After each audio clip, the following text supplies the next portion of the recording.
कल्पना कीजिए, आप अंतरिक्ष के अंधेरे में हैं और नीचे नीले ग्रह पर एक पतली सी रेखा दिखती है। ये कोई मामूली लकीर नहीं है।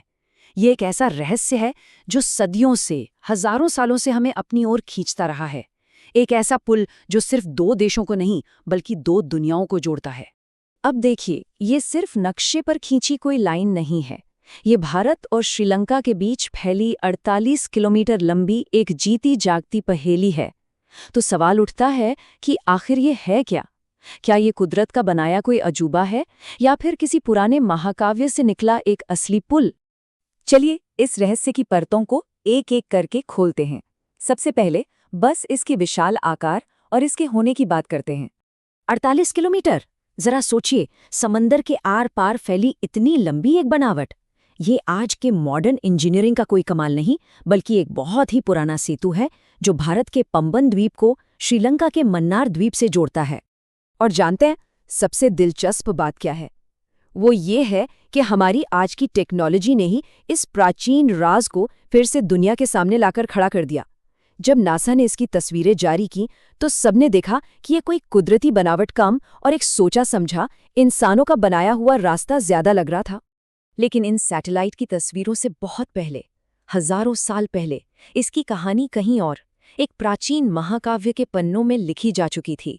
जी हाँ, हम बात कर रहे हैं रामायण की, दुनिया के महानतम महाकाव्यों में से एक, जिसमें भगवान राम की पूरी जीवन यात्रा का जिक्र है। और इसी महाकाव्य की कहानी में इस पुल की बुनियाद रखी गई है। महाकाव्य की कहानी कुछ यूं है कि जब रावण ने माता सीता का हरण कर लिया तो भगवान राम की सेना के सामने एक बहुत बड़ी चुनौती थी, ये विशाल समंदर। तो इसका हल क्या निकाला गया? एक ऐसा पुल जो ऐसे पत्थरों से बना था जो किसी चमत्कार की तरह पानी पर तैरते थे। तो आखिर ये दिव्य पुल बनाया किसने था? तो कथा के अनुसार इसे बनाने वाले थे भगवान राम की वानर सेना। इसके चीफ आर्किटेक्ट थे नल और नील। और इसे बनाने का सामान, वो भी कोई आम पत्थर नहीं, बल्कि ऐसी चट्टानें थीं जिन्हें तैरने का वरदान मिला था। और मकसद सिर्फ एक, समंदर पार करके लंका पहुंचना।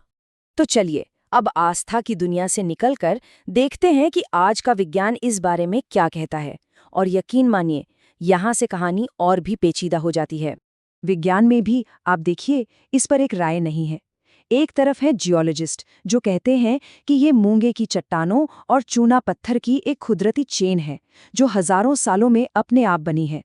लेकिन दूसरी तरफ है आर्कियोलॉजिस्ट जो पानी के नीचे मिले सबूतों का हवाला देते हैं और कहते हैं कि इन चट्टानों के नीचे इंसानों का बनाया हुआ एक ढांचा है जो एक बहुत बड़े प्राचीन इंजीनियरिंग प्रोजेक्ट की तरफ इशारा करता है।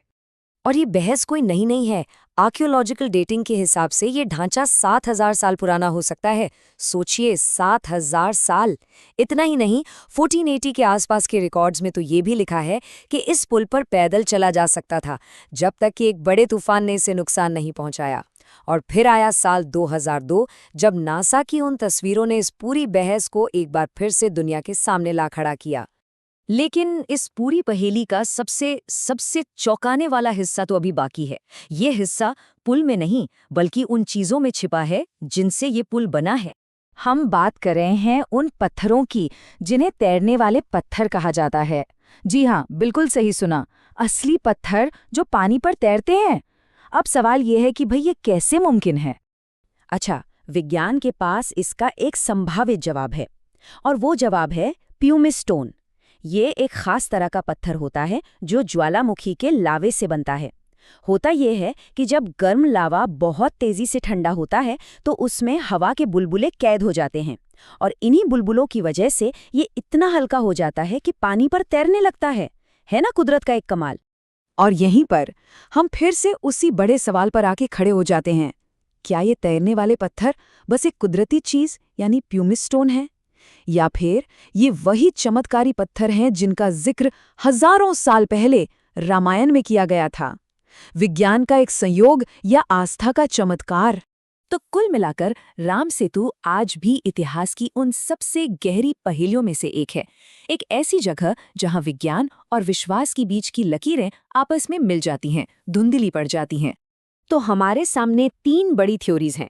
पहली ये कि ये एक दिव्य रचना है जो पूरी तरह आस्था पर आधारित है। दूसरी, ये प्राचीन इंजीनियरिंग का एक भूला हुआ कमाल है। और तीसरी, ये कि ये भूविज्ञान का बनाया एक हैरान करने वाला कुदरती ढांचा है।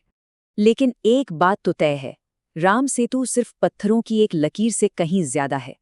ये एक ऐसा शक्तिशाली चौराहा है जहां जियोलॉजी, आर्कियोलॉजी और आस्था तीनों आकर मिलते हैं। एक ऐसी जगह जहां विज्ञान और विश्वास सिर्फ साथ साथ नहीं चलते, बल्कि एक दूसरे से टकराते भी हैं। ये सिर्फ दो जमीनों को जोड़ने वाला पुल नहीं है, ये दो जमानों को जोड़ने वाला पुल भी है।